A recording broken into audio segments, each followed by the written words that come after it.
simpan, diperhatikan baik-baik, nanti kita lanjut masuk ke step berikutnya. Dan ini menjadi pegangan ya. Dan yang kemarin itu tetap menjadi pegangan Anda. Sehingga kita nggak akan putus nih setiap pertemuan, itu nggak akan putus di 1 minggu itu. Akan berlanjut sampai nanti akhir perkuliahan. Sehingga memang pelan-pelan saja kita pahami sedikit-sedikit, tapi kena, ingat gitu ya, dan paham. Jangan sampai nanti banyak-banyak juga akhirnya blank, masuk ke materi berikutnya nggak, lupa materi sebelumnya, masuk lagi ke berikutnya lupa, selesai per semester perkuliahan lupa keseluruhan mata kuliahnya. Sehingga ketika nanti menyusun proposal yang beneran untuk tugas akhirnya malah nggak dapat apa-apa. Nanti ditanya sama dosen pembimbing, kemarin udah dipelajari di Metopen, lupa jawabannya begitu. Itu jangan sampai terjadi ya. Kenapa saya sampaikan demikian? Karena pengalamannya banyak mahasiswa yang begitu, meskipun juga banyak mahasiswa yang memahami dengan baik juga banyak. Tapi lebih banyaknya yang mahasiswanya blank gitu. Karena apalagi online ini susah sekali untuk bisa memastikan ke mahasiswa bahwa mendengarkan dengan baik. Ketika on cam juga mahasiswa kadang sambil senyum-senyum ngobrol dengan teman sebelah atau dengan yang lain, kadang double zoom dan lain sebagainya ya. Jadi memang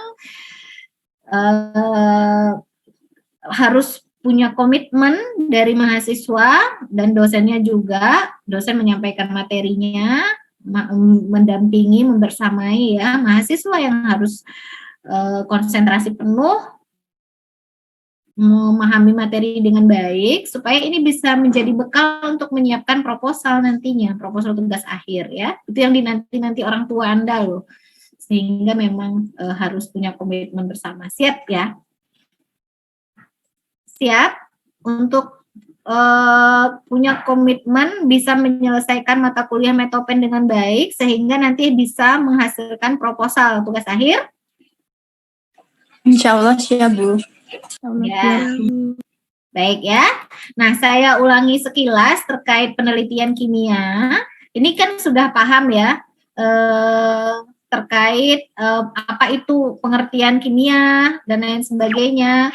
Karena ketika kita membahas tentang penelitian kimia, memang nggak bisa lepas dengan harus paham dulu materi kimia dan ruang lingkupnya ya. Jangan sampai kimia itu sendiri nggak paham, sehingga nanti tugas akhirnya itu nggak di bidang kimia. Itu jangan sampai terjadi.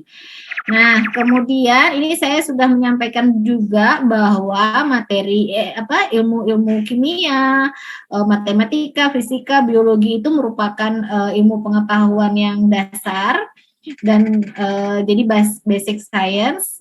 Dia biasanya ilmu pengetahuan dasar ini tidak bisa berdiri sendiri jika kita akan menghasilkan manfaat yang praktis, gitu, manfaat yang langsung bisa dirasakan oleh masyarakat. Jadi memang harus berkaitan satu dengan yang lain sehingga menghasilkan nanti ilmu pengetahuan yang terapan ya. Yang bisa memberikan manfaat praktis langsung begitu. Nah, nanti kita Bu, tugas akhirnya kita nanti penelitiannya kimia sebatas untuk mahasiswa S1 itu yang mana? Boleh kedua-duanya. Ini boleh, jadi diawali dengan ini pengetahuan dasar, kemudian nanti ada aplikatifnya, ada aplikasinya. Itu boleh, meskipun nanti cukup di aplikasinya hanya satu rumusan masalah, jadi nggak usah terlalu idealis untuk mahasiswa S1, untuk skripsi jangan idealis. Adakah Bu yang banyak banget? Ada yang pekerjaan skripsinya itu udah kayak tesis itu ada, tapi kelemahannya akhirnya mereka tidak bisa membahas dengan sangat baik. Jadi datanya banyak, tapi cuma sekedar kayak praktikum, data, bahas sedikit, udah selesai. Nggak dalam membahasnya. Yang lebih baik itu yang bagaimana ya Bu? Datanya cukup, memenuhi standar minimalnya ada berapa ya, rumusan masalahnya. Kemudian dari data yang didapat itu, misalnya hanya 2 rumusan masalah, ada 2 data yang didapatkan nanti, itu bisa menggali dengan sangat baik, sehingga pembahasannya itu detail, itu jauh lebih baik dibandingkan datanya banyak, tapi cuma permukaannya saja yang dibahas. Udah keluar biaya banyak, waktu tenaga banyak, tapi juga akhirnya kualitas skripsinya nggak baik, nggak bagus gitu ya, karena cuma nampilin data yang banyak. Tuh, bisa dipahami ya. Kemudian, ini saya lanjutkan saja.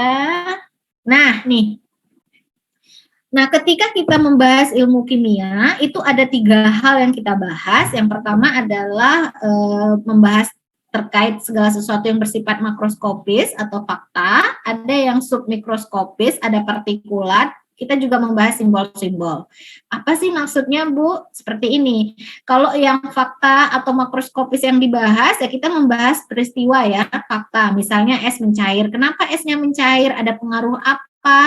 Adakah pengaruh temperatur yang mempengaruhi lamanya es mencair dan lain sebagainya. Nah, ini adalah penelitian kimia yang membahas fakta atau makroskopis.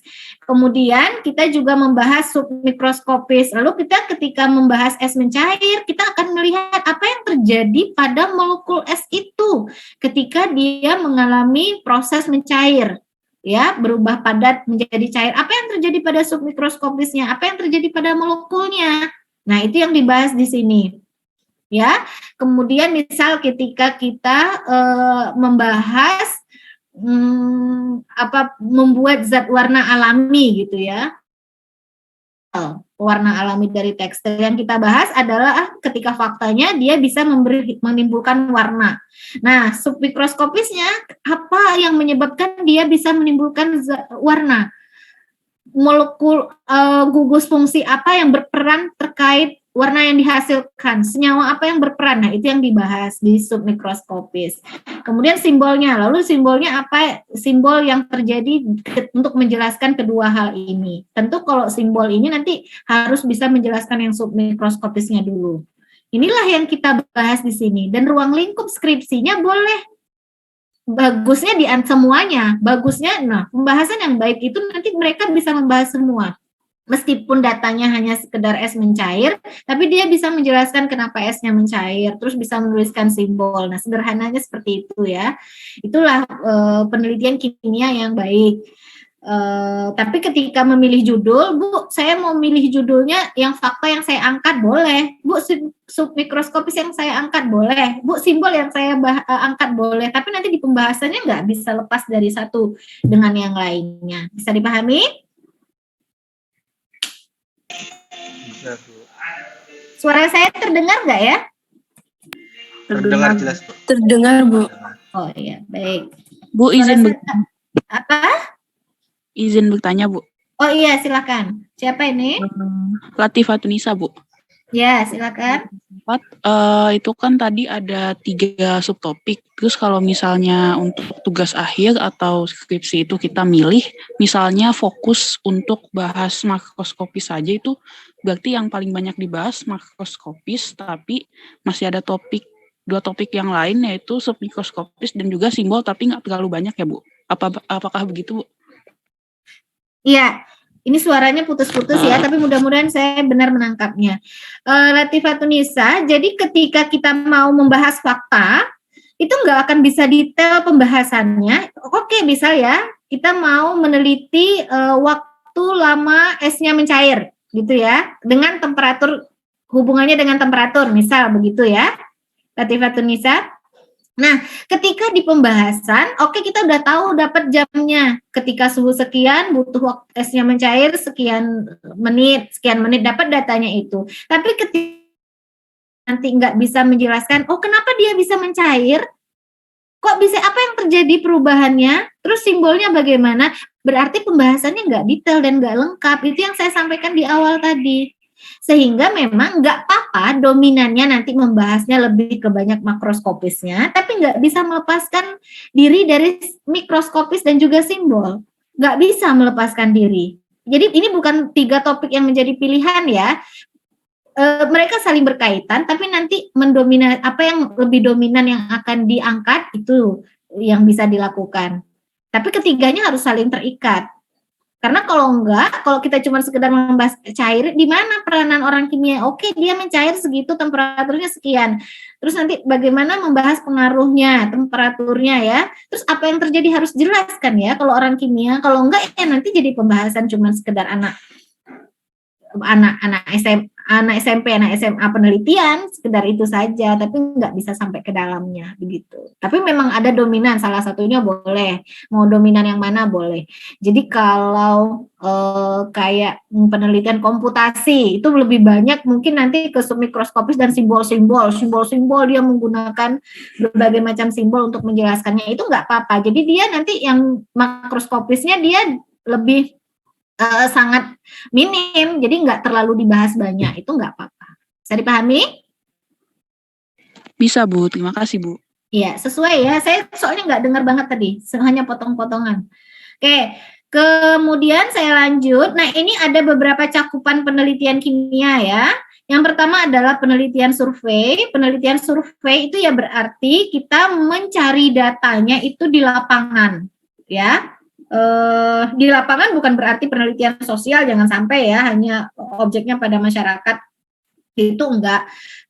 Jadi bisa penelitiannya penelitian dari kimia juga termasuk ke penelitian survei ya. Jadi dia kita menguji kebenaran yang diturunkan dari fenomena atau kejadian yang terjadi di alam.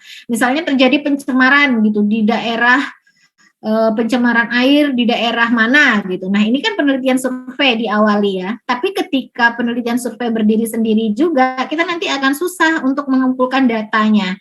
Data-data empirisnya kita akan susah ya, sehingga memang nggak bisa berdiri sendiri kalau untuk penelitian kimia, untuk penelitian surveinya. Nih, contohnya, pengaruh volume kendaraan bermotor terhadap kadar timbal di wilayah X. Oke, penelitian surveinya berarti kan ngitung jumlah kendaraan bermotor. Itu kalau anak-anak teknik lingkungan tuh sering tuh praktikumnya di jalan-jalan raya itu mereka ngitung jumlah kendaraan bermotor. Tapi kemudian kalau mereka nggak ngambil sampling udara untuk mengecek kadar timbalnya, kalau judulnya ini gimana mau dapat hasilnya? Berarti harus ada penelitian laboratorium juga, eksperimental ya. Jadi nggak bisa berdiri sendiri juga surveinya, penelitian surveinya. Kemudian contoh yang kedua ini adalah evaluasi dampak lingkungan di UIN Sunan Kalijaga. Oke, dia ngecek semuanya dalam AMDAL ini ya, mengecek dampak lingkungan, dilihat kondisi air, udara, pengelolaan limbah dan lain sebagainya. Tapi kalau dia nggak dilanjutkan dengan penelitian eksperimen, membuktikan bahwa memang oh iya, berarti memang selama ini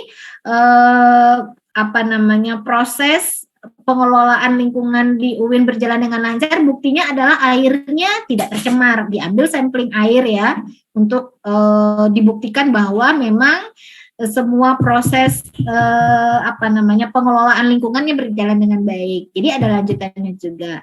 Termasuk yang ketiga ini juga begitu ya. Jadi nggak bisa juga, meskipun dia nanti awalnya diawali dengan penelitian survei, tetap nanti harus masuk ke penelitian yang eksperimental atau laboratorium. Nah, kedua, tadi survei ya. Yang kedua adalah penelitian teoritik. Kalau penelitian teoritik ini, nah agak sedikit berbeda. Kalau survei nanti mirip tahapan-tahapannya dengan penelitian yang eksperimental, tapi kalau yang teoritik ini agak sedikit berbeda karena dia mengandalkan rumusan matematika dan statistika. Jadi berupa analisis dari rumusan, jadi pembuktian atau menghasilkan sebuah rumusan matematika lah. Ini penelitian teoritik. Kalau di kimia itu ada kimia komputasi. Nah, ini masuk ke situ.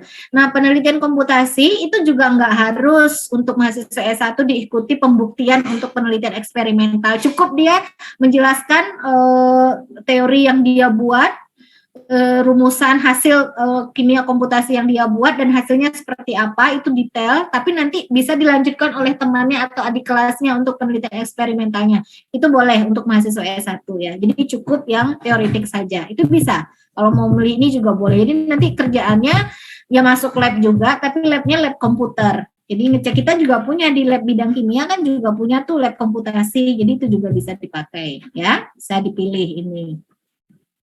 Cuman kalau nggak kuat untuk untuk matematikanya ini agak berat memang ya di sini. Nanti bisa menuliskan tapi nggak mampu membahas dan nggak mampu mempertanggungjawabkan kalau di sini. Ya, tapi Bu kalau saya mau lanjut sedikit Bu, jadi saya nggak terlalu detail untuk yang teoritik, cukup satu aja, tapi saya lanjutkan eksperimental untuk membuktikannya bisa, boleh juga nggak apa-apa, ya. Kemudian, nah agak sedikit berbeda di sini di langkah-langkahnya, nanti di sini kan berarti rumusan pembahasannya yang membahas rumusan matematika, persamaan diferensial, integral dan lain sebagainya dari rancangan penelitiannya itu ya. Kemudian ada penafsiran hasil. Jadi masih bersifat dugaan, tafsiran karena nggak dibuktikan lewat eksperimental. Tapi tadi kalau mau lanjut penelitian eksperimental juga boleh, nggak dibatasi juga ya. Nah, selanjutnya yang ketiga adalah penelitian eksperimental. Nah, penelitian eksperimental inilah yang paling banyak dilakukan oleh mahasiswa-mahasiswa kimia, 100% melakukan, hampir 100% melakukan penelitian eksperimental.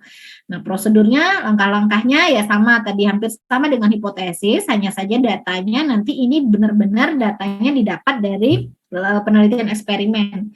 Meskipun yang survei tadi juga mengumpulkan datanya, kalau survei yang umum bukan penelitian kimia ya, mungkin cukup diambil di lapangan saja sudah cukup. Misal, saya pernah itu melakukan penelitian survei untuk mengetahui seberapa aware-nya masyarakat, baik mulai dari anak-anak, remaja sampai dewasa terkait pemanasan global, terkait global warming. Mereka aware-nya seperti apa, pemahaman awareness-nya dan lain sebagainya itu ada beberapa.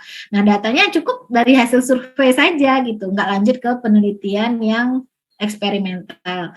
Masuk kimia tapi masuk ke kimia lingkungan gitu. Dulu juga sempat awal saya jadi dosen tuh melakukan penelitian itu ketika lab kita masih belum terlalu sempurna, belum terlalu lengkap ya. Tuh. Oke. Nah, ini enggak tugasnya udah saya kasih kemarin. Cukup paham dengan penelitian kimia?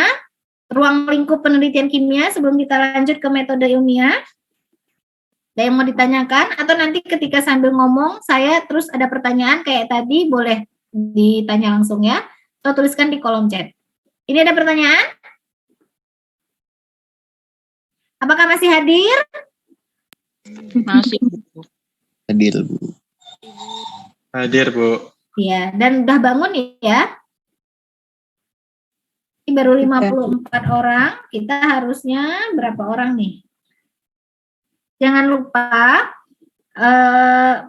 screenshot dan komentar, karena kalau nggak pakai screenshot, menuliskan presensinya, komentarnya masuk, tapi ketika saya transfer ke SIA nggak dianggap hadir.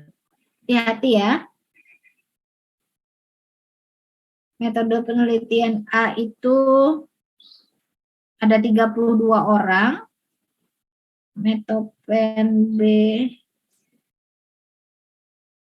itu ada 25 orang.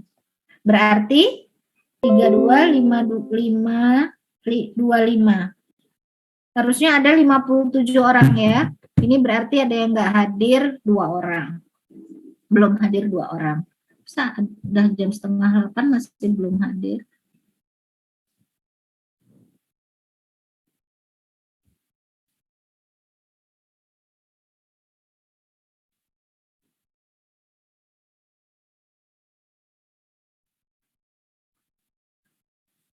Ya, baik saya lanjut ya. Ya, Bu. Ya.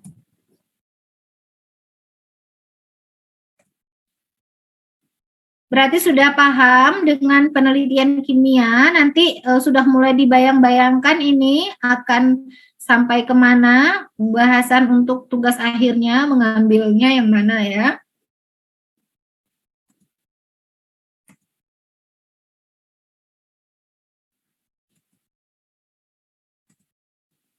Ya, sudah terlihat?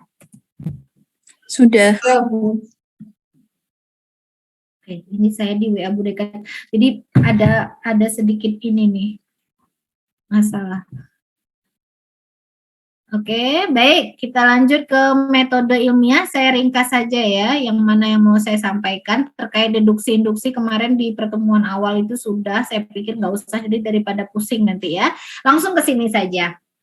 Kan metode ilmiah itu adalah suatu cara untuk bisa melaksanakan metode yang kita gunakan untuk bisa melaksanakan penelitian dengan baik. Kalau kita penelitian kimia ya, melaksanakan penelitian baik. Kalau kita nggak tahu metode ilmiah, maka ya susah akan bisa menghasilkan penelitian kimia yang baik. Apa saja metode ilmiah, langkah-langkah penelitian dalam metode ilmiah? Yang pertama adalah menentukan tema besar dulu lah ya. Kalau nggak punya tema besar, nanti akan susah merumuskan masalahnya. Jadi ingin dulu tema besarnya apa. Saya kok tertarik banget dengan pencemaran misalnya. Atau saya tertarik sekali dengan kosmetik. Atau saya tertarik dengan pangan.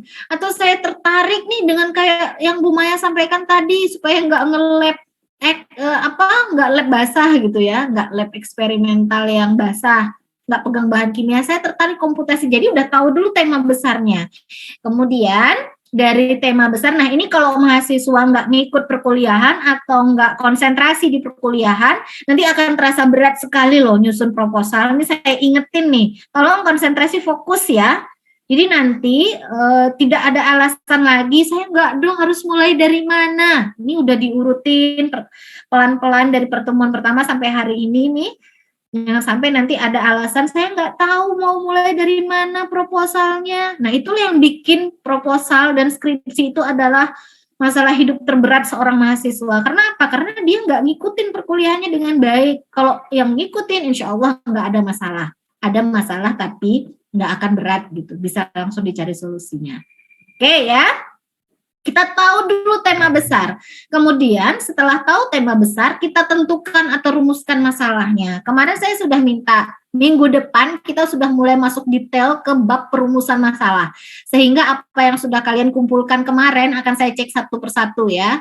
Nggak cek satu persatu lah, paling 10 orang atau sekitar 7 orang. Kita lihat waktu nanti yang akan saya ambil secara acak. Saya cek nanti isinya dulu, nanti saya pilih yang mana yang harus diangkat untuk kita bahas ya.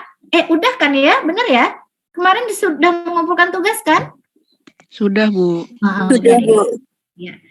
Oke, nah tahu tema besar, kemudian menentukan rumusan masalahnya. Rumusan masalah itu dari tema besar, dan rumusan masalah inilah yang menjadi langkah awal kita untuk bisa menyelesaikan tahapan berikutnya. Kalau rumusan masalahnya aja nggak paham, maksudnya rumusan masalahnya aja nggak bisa, masalahnya aja nggak bisa dirumuskan dengan baik, akhirnya nanti kita bisa saja mengemukakan masalah yang sebenarnya bukan masalah. Bisa dipahami maksudnya? Yang bukan jadi masalah yang sebenarnya bukan masalah itu maksudnya adalah masalah ya dia masalah. Tapi masalah ini udah banyak banget orang yang cari solusinya. Udah banyak banget orang yang berhasil mendapatkan solusinya. Kenapa kita harus ngulang-ngulang lagi gitu? Nah, ini nggak bisa, dia masalah. Rumusan masalahnya oke, tapi rumusan masalah untuk menjadi sebuah proposal tugas akhirnya jadi nggak oke. Karena apa? Aduh, ngapain cari lagi? Itu dia udah berhasil dengan kasus yang persis sama, nggak ada perbedaan, dia udah dapet solusinya. Dan solusinya baik, ngapain kita ngulangi? Kecuali kita mau mengemukakan metode yang beda.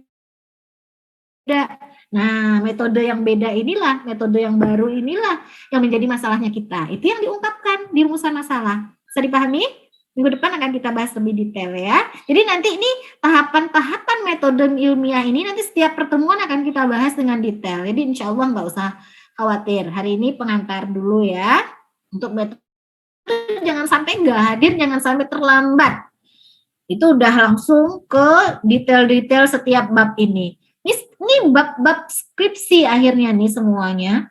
Jadi metode ilmiah ini menjadi bab-bab skripsinya Anda. Jadi kalau seandainya sekarang nggak ngikutin mata kuliah Metopen dengan baik atau cuma sekedar formalitas, ya nanti Anda rasain ketika skripsi ya cuma sekedar formalitas, mulai dari nolnya tuh bingung mulai dari mana. Akhirnya banyak mahasiswa yang kabur di sini. nggak banyak. Jadi satu angkatan tuh ada sekitar 5-6 mahasiswa selalu setiap tahun, insya Allah tahun kalian nggak ada ya. Yang kabur, jadi proposalnya udah sampai hampir DO, nanti baru kita hubungi, surati, dan dia niat langsung menyelesaikan, akhirnya jadi masalah deh begitu. Jadinya hati-hati sekali ya. Mulai dari sekarang tolong komitmennya dijaga. Kemudian setelah dapat rumusan masalah, nah kita kan mau tahu nih, apa benar nih saya sudah menurut saya nih yang saya baca masalah saya ini memang masalah yang penting untuk dicarikan solusinya dan belum ada yang menyelesaikan masalah ini dengan baik misalnya. Ada yang sudah pernah melakukan mencoba tapi hasilnya nggak baik, makanya saya menawarkan metode yang baru, cara yang baru untuk mengatasinya. Itu boleh juga tuh jadi skripsi. Sebenarnya sudah pernah dilakukan tapi hasilnya jelek sehingga Anda menawarkan ada kebaruan dari Anda. Itu boleh, cuma sekedar itu aja boleh. Nah, untuk memastikan bahwa memang masalah ini memang belum banyak yang meneliti atau Anda punya inovasi baru di dalam rumusan masalahnya, Anda harus melakukan kajian pustaka masuk ke bab 2 ini. Kalau ini masih bab 1 ya. Latar belakang punya tema masalah besar, kenapa Anda memilih itu masuk di bab 1 di latar belakang. Terus ada masalah apa yang pengen Anda angkat nanti, ini masuk di rumusan masalah, masih di bab 1. Lalu masuk ke bab 2. Bab 2, jadi kalau cerita atau baca atau cerita kakak kelas atau baca, wah aku sudah sampai bab 1, oh aku sudah sampai bab 2 gitu. Bertahun berapa bulan, enggak. Kalau saya mintanya nanti Anda tuh bab 1 sampai bab 3 udah harus jadi. Kalau waktu ngajar Metopen yang 4 SKS ya, itu udah harus jadi satu proposal bab 1 sampai 3 sama rumusan masalah. Sama daftar pustaka. Itu udah harus jadi itu dalam 1 semester. Nah, kalian bisa dalam 1-2 bulan, 2 bulan itu sangat bisa mengerjakan proposal. 1 bulan saja sebenarnya udah sangat bisa kalau tiap hari diberikan waktu untuk menyicil ya. Yang nggak bisa itu yang nggak nyicil sama. Jadi kita dari kajian pustaka ini kita cek, ayo saya cari semua tema-tema. Misal nih ya, penelitiannya terkait tadi membuat zat warna alami. Oh, berarti saya cek semua nih, saya pengen zat warna apa ya? Saya pengen zat warna remazol red. Jadi di kajian pustaka cari tuh kata kunci remazol red, jurnal-jurnal nasional dan internasional, Anda cari, kumpulkan semua. Apa yang sudah pernah orang bahas terkait remazol red, termasuk aplikasinya, karena ini nanti bisa dipakai untuk latar belakang ya. Kumpulkan. Terus zat warna, oh kata kuncinya zat warna. Cari lagi kata kunci zat warna, semua penelitian terkait zat warna Anda lihat. Terus Anda cek metode apa yang mereka gunakan untuk sintesis zat warna ya, apa-apa tuh semua dibaca lagi, dikumpulkan jadi satu, sehingga nanti Anda tahu posisinya. Oh iya, dari sekian banyak tadi saya bilang punya saya kebaruannya ini, ternyata udah ada yang mengerjakan. Jadi tahu kita perbedaan penelitian kita dengan yang lain. Atau ternyata sudah pernah orang lakukan. Nah, di kajian pustaka, nah tahapan ini, bab ini bisa Anda lalui kalau Anda banyak baca. Hanya download saja ya. Oh, saya punya, udah Bu, udah ngumpulin jurnal, udah, download udah, tapi nggak dibaca. Gimana caranya bisa mengetahui posisinya atau perbedaan penelitiannya dengan yang lain? Orang nggak baca, cuma koleksi jurnalnya. Nah, harus baca sehingga tahu. Jadi nanti di bab ini, nanti kita akan bahas juga di selanjutnya ya. Nanti akan saya kasih tips supaya Anda bisa menyelesaikan dengan sangat baik dan sangat cepat. Jadi jangan sampai nggak hadir. Mudah-mudahan kita selalu sehat terus ya. Intinya tuh sehat aja. Kalau sehat, sakit memang nggak ada alasan untuk, memang punya alasan yang sangat tepat untuk tidak hadir ya. Meskipun nauzubillah jangan sampai kita sakit. Tapi kalau alasan lain mudah-mudahan tidak. Jadi tolong atur waktunya sehingga tidak ada alasan lain yang menyebabkan Anda tidak bisa hadir perkuliahan. Bisa dipahami? Masih mendengarkan saya enggak? Tulis di kolom chat sekarang. Masih, Bu. Ya. Yang lain?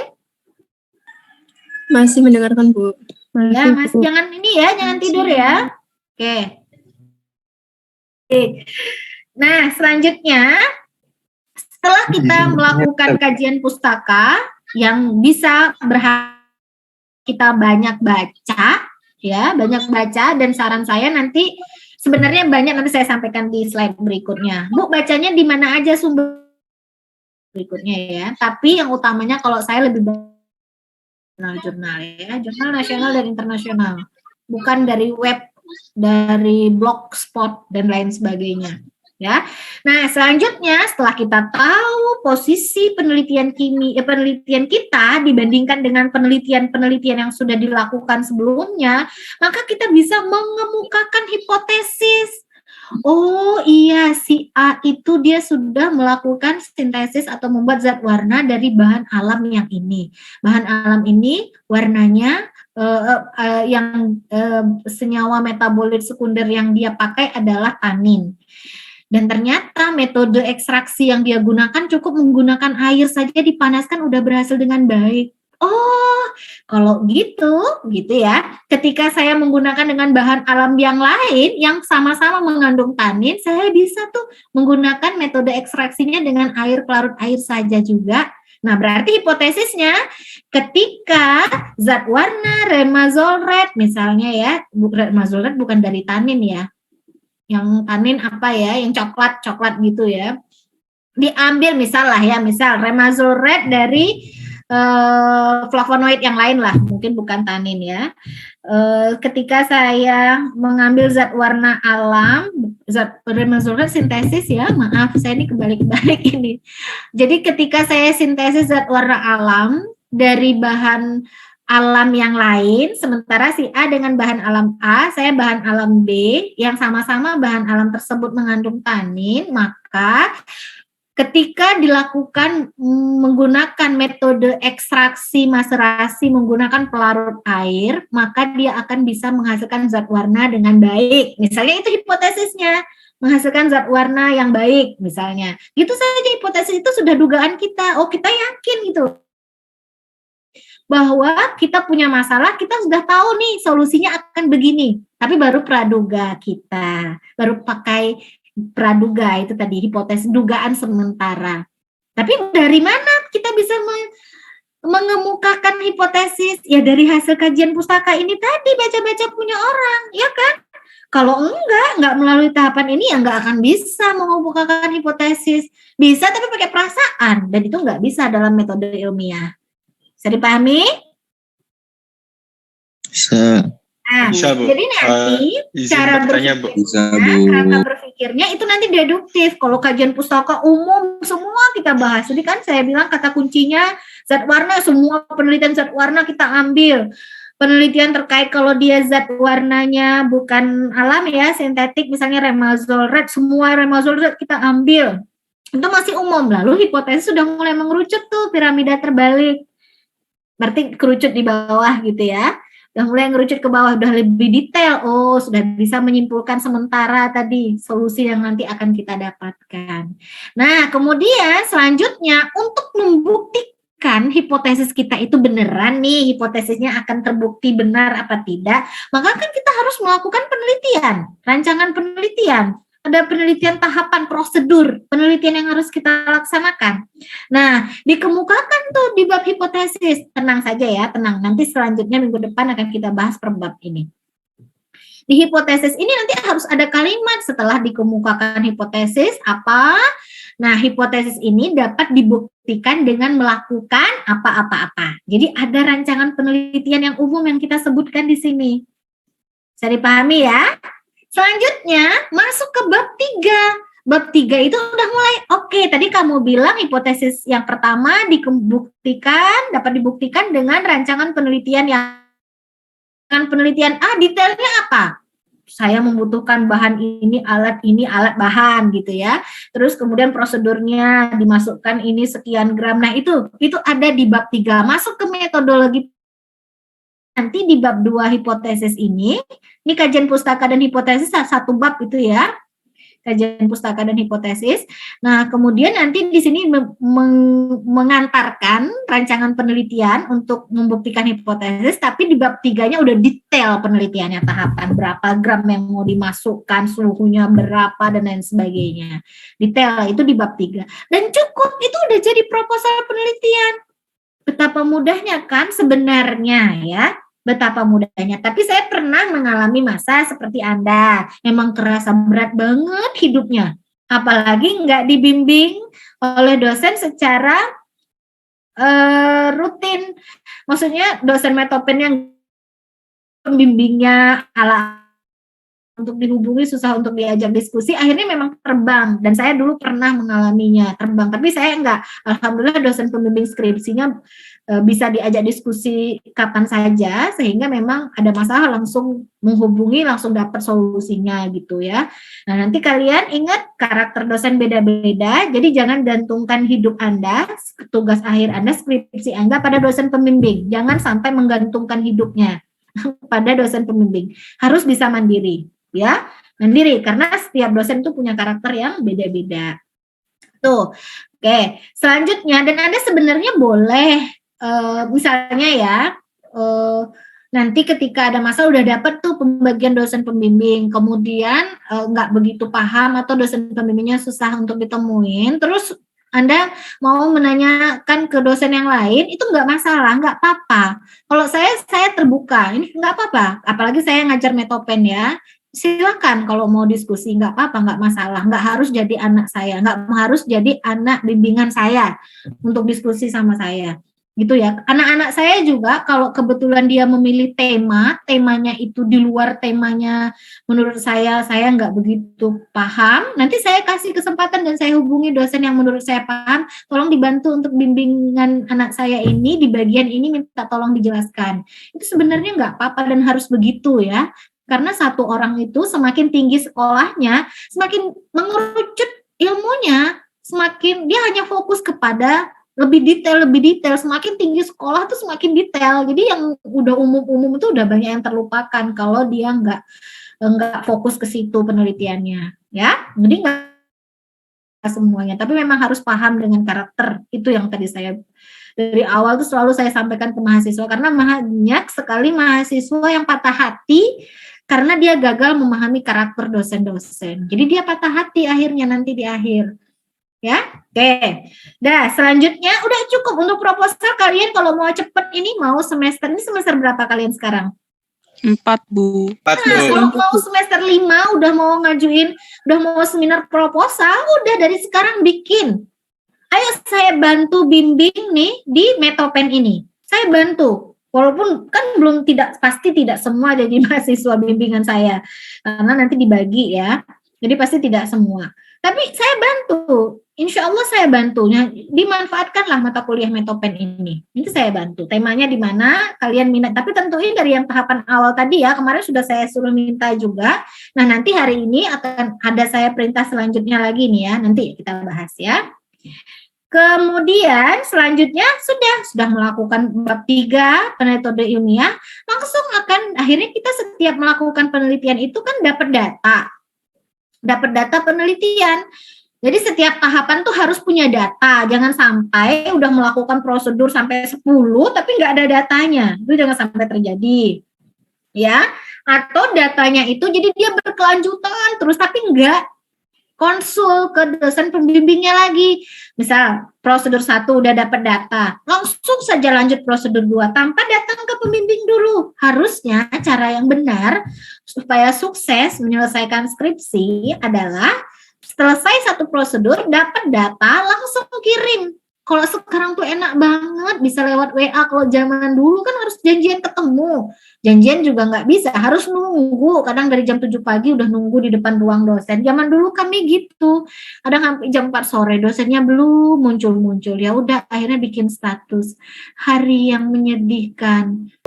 Nggak ketemu ayahanda dosen atau ibunda dosen. Saya dulu zaman dulu begitu tuh. Udah nungguin gitu. Zaman dulu nggak ada status ya. Ada Mas, udah ada waktu saya S2 S3 udah mulai ada Facebook ya zaman dulu. Tapi nggak ada WA-WA-an, nggak bisa WA-WA-an zaman dulu. Kok sekarang kan tinggal kirim foto, Bu, ini udah benar belum? Udah benar, lanjut. Oke, Bu, ini udah benar belum? Belum, diulang ya, kurang bagus. Baik, Bu. Kan enak ya sebenarnya. Nah, kadang-kadang sebagian besar mahasiswa itu nggak mau, sungkan, nggak enak. WA nggak ya? Aduh, nggak, saya lanjut aja. Ternyata udah sampai tahapan 3, baru dikasih tahu dosen, kata dosennya dari tahapan 2 datanya udah nggak bagus nih, harus ngulang dari awal. Kan capek, waktu terbuang, biaya terbuang. Coba udah langsung konsultasi terus ya. Jadi usahakan Anda dulu yang agresif. Agresif, ya, ya gitulah istilahnya. Usahakan Anda dulu yang aktif menghubungi dosen gitu. Kalau nanti urusan dosennya nggak bales atau apa, ya sudah cari kakak kelas, cari teman untuk diskusi, atau bolehlah nanya sama dosen lain, itu juga boleh yang temanya mirip-mirip sama ya, yang bidangnya sama-sama mirip gitu. Bisa dipahami? Bisa. Ya, selanjutnya, nah setelah dapat data, masuk nih ke pembahasan di bab 4. Bab 4 itu ada data dan pembahasan ya, tapi caranya nggak kayak praktikum, data dulu yang ditampilkan, baru ada bab 4, enggak. Jadi nanti per poin, jadi membahasnya adalah sesuai dengan rumusan masalah. Kalau rumusan masalahnya 2, berarti nanti setidaknya ada subbab pembahasannya 2. Jadi lebih fokus kepada rumusan masalah, nggak membayang-bayang kemana-mana. Sehingga nanti ketika membuat kesimpulan ya berarti menjawab rumusan masalahnya, kesimpulannya. Menjawab tujuan ya, rumusan masalah dan tujuan penelitian itu nanti sama persis, hanya beda narasi saja. Nah, ketika masuk ke tahap pembahasan, kalau enggak kembali membaca jurnal, membaca yang lain-lain, itu akan terlihat dari kemampuan dia membahas. Semakin kelihatan banget mahasiswa yang membacanya sangat banyak, itu nanti pembahasannya sangat detail. Mahasiswa yang ala kadarnya, pembahasannya ala kadarnya. Mahasiswa yang nggak baca, itu kelihatan juga. Dan nanti itu proses bimbingannya akan lama banget di situ kalau mahasiswa nggak baca. Cari dulu ini ya, ini dicari dulu ya, bolak-balik, nanti datang ke kita lagi udah 2 bulan lagi, nggak sadar berlalu 1 semester, nggak sadar berlalu 1 tahun, belum juga munakosah. Ada Bu yang begitu banyak. Nah, mudah-mudahan udah disiapkan sejak dini nih ya, semester 4 udah dapet. Tinggal fokus konsentrasi kuliahnya, baca doa dulu sebelum kuliah, biar berkah ilmunya, masuk nyantol di kepalanya gitu ya, dan nyampe ke hatinya, nyampe di hati juga nanti lupa juga itu ya. Oke, selanjutnya buat kesimpulan, selesai skripsi, lulus Anda jadi sarjana, apa susahnya? Nggak ada sebenarnya, cuman pada tahapan Anda mudah-mudahan ini kan karena dosennya udah cerewet ya, maksudnya dosennya udah ngingetin kayak mama-mama yang berulang-ulang ngasih tahu. Kalau saya dulu kan enggak, ya metopen sekedar selesai, terus apa ya, nggak diiringi, nggak diajak juga sambil nulis, sambil nyusun, itu juga enggak. Ini cuma sekedar teori, akhirnya memang blank, setelah itu mulai dari nol lagi, semester berikutnya bikin proposal yang bikin lama ya. Menurut sebagian orang yang nggak mau mandiri, belajar mandiri. Oke, bisa dipahami? Sampai sini? Inilah langkah-langkah metode ilmiahnya. Dan metode ilmiah ini penting untuk bisa menyelesaikan penelitian kimia. Penelitian kimia berarti kita mencari solusi dari masalah. Udah selesai kalian jadi sarjana, sebegitu mudahnya skripsi. Sejujurnya saya sampaikan sama kalian ya, sebegitu mudahnya. Jadi jangan dibawa berat, jangan dibawa stres, sampai ada macam-macam quote-quote itu yang bilang masalah terberat dalam hidup adalah skripsi. Ya pokoknya gitu-gitu, enggak sebenarnya, enggak, sama kayak mata kuliah yang lain. Sama, percayalah, saya sudah pernah melewatinya. Yang bikin berat itu karena kita nggak menyiapkan dari awal, terus kita sukanya mepet-mepet waktu, nggak memanfaatkan waktu. Ketika kuliah kita tidur, ketika kuliah kita nggak konsentrasi, ketika kuliah pikiran kita melayang, itulah yang bikin berat. Ya, siap untuk skripsi?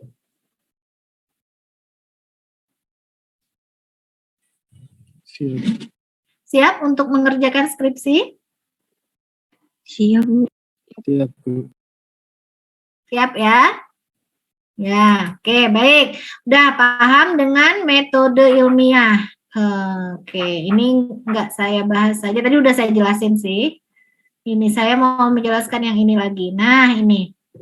Nah, untuk menyusun tadi yang kajian pustaka atau tinjauan pustaka di bab 2, Bu, saya bisa ambil dari mana saja. Ini bisa dari ensiklopedia, dari handbook, ada annual reports, ada monograph, ada textbook, ada jurnal, paper ya. Jurnal paper yang nasional, internasional, proceeding, dan lain sebagainya, poster point, dan lain sebagainya. Boleh saja. Yang nggak boleh itu yang pendapat blogspot, web, yang nggak teruji kebenarannya ya, apalagi cuma berdasarkan perasaan, itu yang nggak boleh. Tapi bagi saya, jurnal saja, internasional, Science Direct itu, Science Direct, itu udah cukup untuk bisa menyelesaikan skripsi, udah dengan sangat baik itu, disertasi juga S3 udah cukup, dengan itu aja udah bisa gitu. Jurnal internasional. Berbayar kan ya? Mas, izin bertanya, Bu. Iya, oke. Silakan. Siapa ini? Raihan, Bu. Siapa? Raihan. Raihan. Oke, silakan. Kalau misalnya kita membandingkan untuk skripsi sebagai rujukannya itu berasal dari UIN Bentar, sendiri. Raihan misalnya diulangi? Bisa diulangi? Ya. Bisa. Ya, saya ulangi sedikit.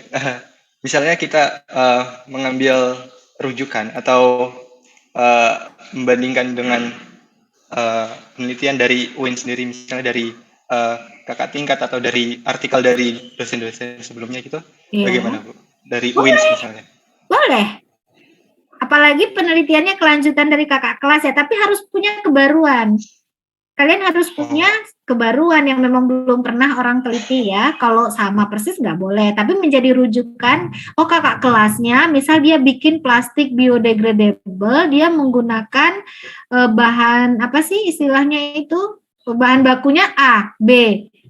Kalau saya coba pakai bahan baku C, D nih, kayaknya hasilnya mungkin akan lebih baik. Karena ada tadi, karena dia mengandung ini misalnya. Jadi ada kajian pustakanya tadi ya, sehingga bisa mengemukakan hipotesisnya tadi. Boleh nggak apa-apa, dari kakak kelasnya boleh. Tapi ketika sudah menentukan tema, itu mengambil temanya ya, jadi rujukan kakak kelas. Tapi memastikan bahwa penelitian itu memang belum pernah dilakukan orang lain, harus mendunia lah, harus nasional dan mendunia ya. Mengindonesia dan mendunia, mencarinya, membandingkannya. Jangan cuma sekedar dengan kakak kelasnya, nggak bisa. Tapi dijadikan rujukan awal, boleh. Terjawab? Ada lagi? Terjawab, Bu. Terima kasih. Ya, oke. Ada lagi yang lain? Nah, Izin bertanya, Bu. Oke, silakan. Siapa dulu, sebutkan namanya dulu ya. Lagi First, Bu. Saya bisa tolong dijelaskan lebih lanjut tuh tentang monograph dan juga annual reports itu. Soalnya saya belum tahu bentuknya kayak gimana, Bu. Oke, itu bisa googling aja, langsung keluar itu. Tadi siapa yang nanya ini? Googling kalau soal itu ya. Ya, laporan annual report yang kayak ketika di pengelolaan limbah, itu kan saya sering menampilkan data dari negara-negara mana itu dari annual report saya ambil. Monograph juga sama seperti textbook itu, tapi dia hanya sebentar, tidak terlalu tebal, hanya tidak terlalu detail pembahasannya gitu, hanya kayak ringkasan dan lain sebagainya. Nanti kalau mau lihat perbedaannya boleh. Nah, nanti kalau rujukannya beda-beda ini nanti akan berpengaruh kepada cara penulisan daftar pustaka, karena beda-beda juga ya. Dari sumber ini nanti cara menampilkan daftar pustakanya nggak sama, beda.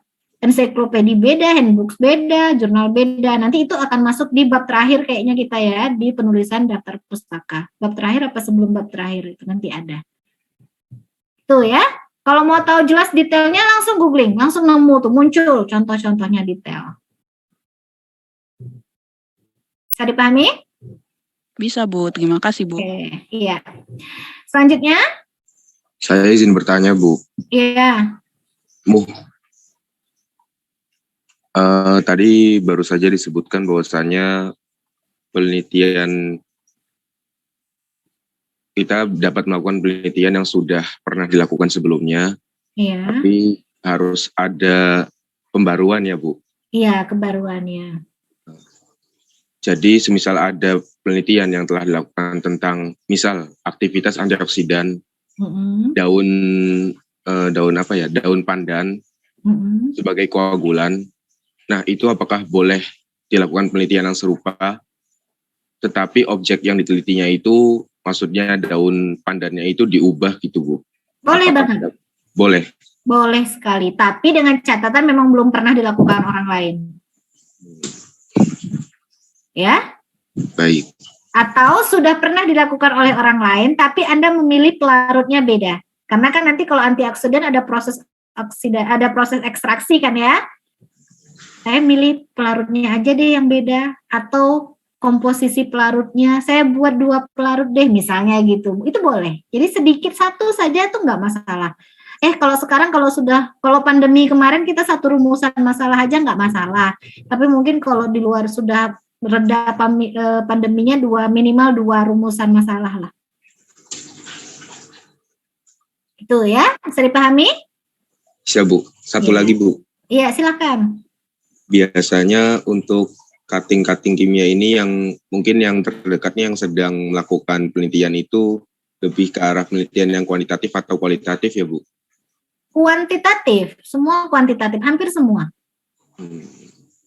Baik Bu, terima kasih. Paling ya cuman ada 2 orang, 3 orang yang komputasi, tapi juga kuantitatif. Akhirnya dia kan pakai numerik dan lain sebagainya, rumusan juga. Gitu ya. Kalau penelitian kimia rata-rata ya kuantitatif, tapi biasanya juga diikuti kualitatif ya. Kayak tadi ini, kayak saya sampaikan zat warna tadi ya, zat warna alam. Kualitatif dulu dia ngecek apa benar ada tanin di dalam bahan alam itu, ya kan? Itu kualitatif dulu, lihat dia positif apa negatif tanin dulu, baru lanjut kuantitatif.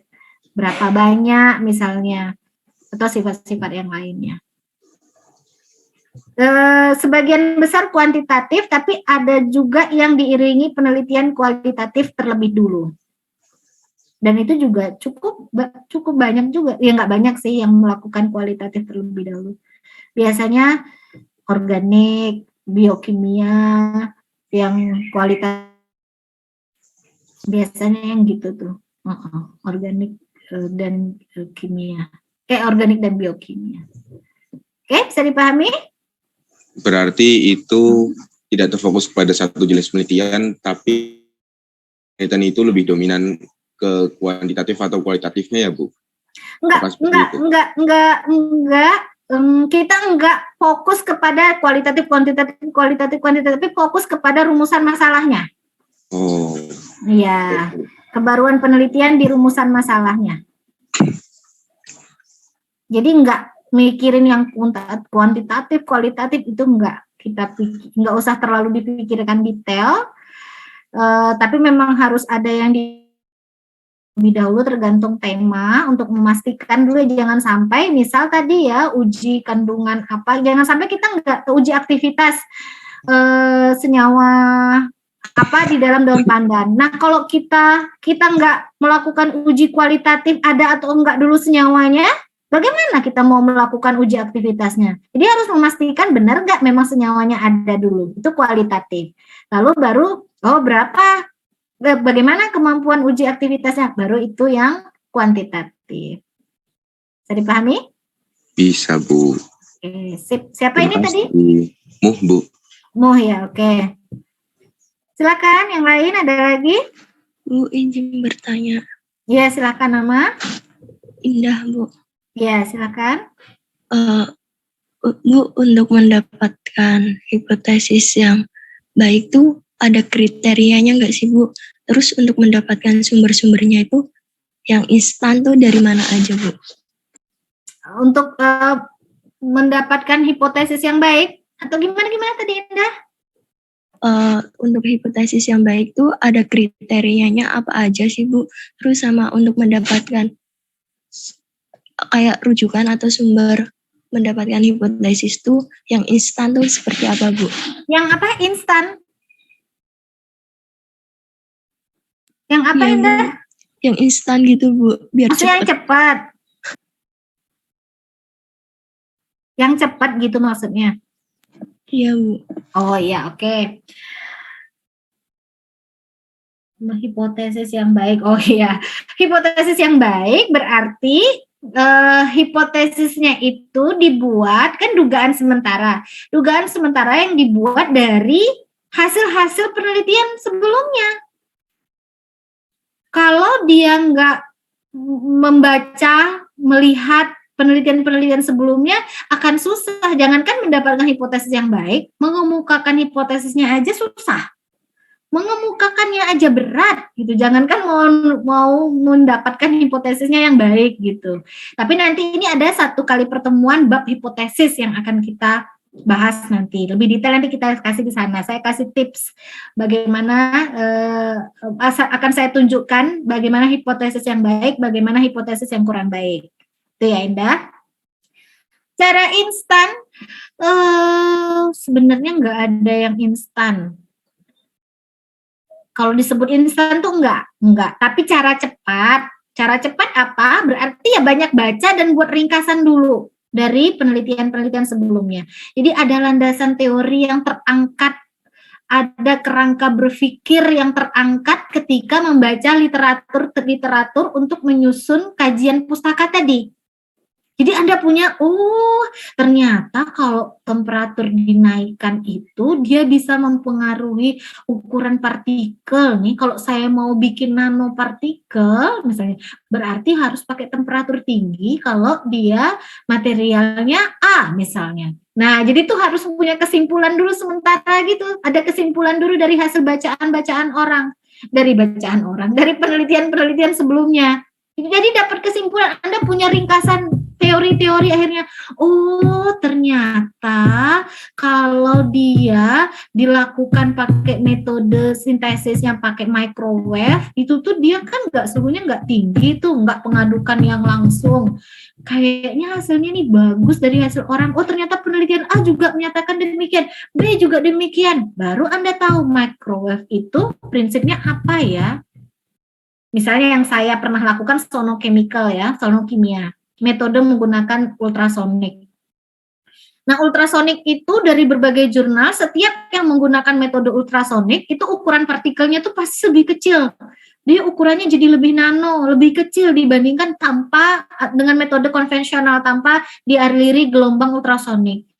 Sehingga kan akhirnya, ketika saya mau menggunakan metode ini untuk sintesis material tertentu, akhirnya kan saya, kenapa ya gelombang ultrasonik ini bisa memperkecil ukuran partikel? Baca lagi teori, bisa pakai textbook, bisa pakai dan yang lain-lain ya. Akhirnya dapat, ternyata metode ultrasonik itu dia kavitasi akustik. Jadi dia itu melakukan proses pencampuran tumbukan antar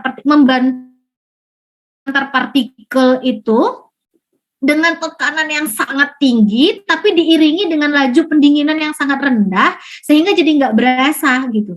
Jadi ultrasonik ya, jadi kayak nggak berasa kayak kita USG itu ultrasonografi juga ya, tapi dia bisa kan langsung ngecek di dalam janinnya seperti apa, tapi nggak kelihatan ada bunyi-bunyi dan lain sebagainya itu, karena dia diiringi itu tadi melakukan kavitasi akustik, jadi ada proses tekanan tinggi, temperatur tinggi, tapi diikuti dengan laju pendinginan yang rendah, sehingga proses pembentukan pencampurannya lebih mikroskopis kalau di dalam reaksi sintesis, ya, sintesis. Sehingga inilah akhirnya saya kemukakan hipotesis.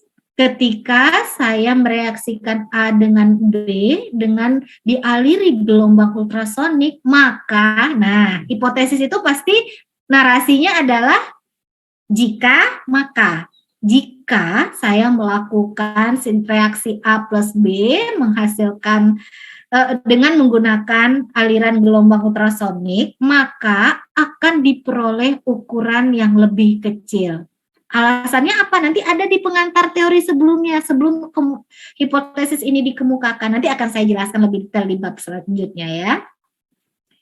Jadi dengan menjelaskan ultrasonik itu adalah peristiwa kavitasi akus dan lain sebagainya, kemudian sampai akhirnya tadi terjadi percampuran mikroskopik, sehingga dapat dikemukakan hipotesis sebagai berikut.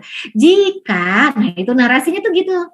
Terus setelah sampai kemukakan hipotesisnya, baru ada lagi kalimat berikutnya. Hipotesis ini dibuktikan dengan cara, nah gitu. Jadi kalau instan nggak ada sebenarnya. Kalau instan tuh kan membalikan telapak tangan langsung nemu gitu, ilham. Bukan ilham kita ini ya, langsung dapet gitu ilham. Maksudnya ketika mau langsung nggak bisa. Kalau instan tuh kan gitu. Jadi nggak ada sebenarnya yang instan. Mau masak mie instan juga harus direbus ya. Mau bikin yang enak juga ada caranya itu kalau mie instan. Dan saya tuh ahli kalau bikin mie instan yang enak. Oh gitu. Oke, gitu bisa dipahami? Bisa Bu, terima kasih. Oke, saya kira cukup. Ini udah diulang-ulang juga ya. Saya kira cukup. Ini kita lebih waktunya nggak apa-apa. Tadi juga telat masuknya. Ada pertanyaan lagi? Nah, kalau nggak ada, minggu kemarin saya sudah meminta Anda untuk menuliskan contoh penelitian kimia dan bisa merumuskan masalahnya. Itu rumusan masalahnya akan saya bahas minggu depan. Tapi minggu ini saya minta Anda sudah memikirkan tema. Kan udah baca tuh penelitian kimia banyak-banyak kemarin itu kan, udah bisa merumuskan masalah. Sekarang setiap mahasiswa harus bisa menentukan tema. Sudah memilih tema hari ini, penelitiannya apa. Tema saja dulu cukup. Tema dan ya boleh sampai judulnya, sampai mau rumusan masalahnya boleh. Tapi temanya dulu setidaknya mau meneliti tentang apa. Dan tahu dulu ya menelitinya sampai mana tahapannya. Nggak cuma tema pangan, terus pangan mau diapain? Nggak tahu, nggak. Jadi yang harus ini dipikirkan temanya apa, terus mau meneliti apa. Meskipun tidak detail nggak apa-apa. Untuk hari ini tugasnya nggak dikumpulkan, tapi minggu depan sudah harus siap kalau Anda nggak mau kesulitan untuk materi minggu depannya. Bisa dipahami maksud saya?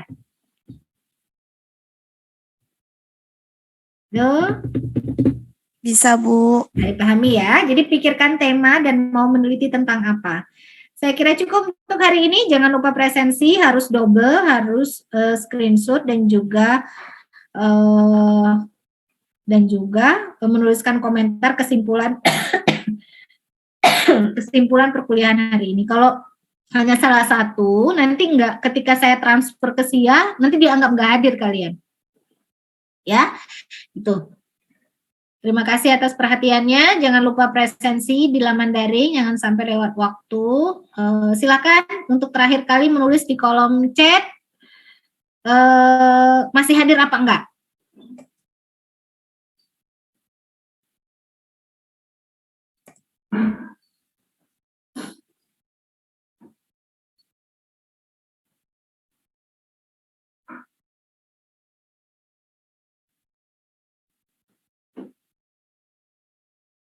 Baru 44, baru 47.